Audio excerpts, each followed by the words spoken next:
So heart rate is a measure of how many times per minute your heart beats. So the typical lub-dub of the beating heart in 60 seconds, which makes up a minute, counting the numbers until those 60 seconds, that's what makes up your heart rate. And heart rate usually gives us a sense of how healthy or how compensated the heart is relative to the body's needs.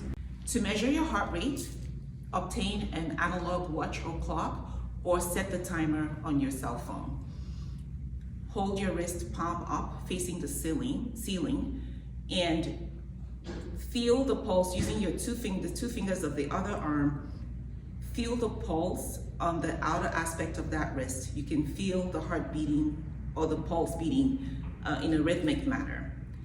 And then count the number of pulses in 15 seconds. Again, the 15 seconds can be timed with an analog watch or clock or your cell phone, and then multiply that number, whatever number you get, by 4, and that'll be the number of heartbeats in 60 seconds, and that is your pulse or your heart rate.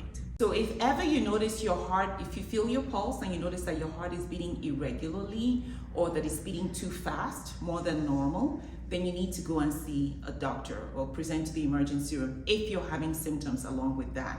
Usually a normal heart rate is somewhere between 60 and 80 beats per minute, or 60 to 100 beats per minute in some people. If it is beating faster than that, that may mean that something is wrong, or if it is beating irregularly, then somebody needs to have you assessed.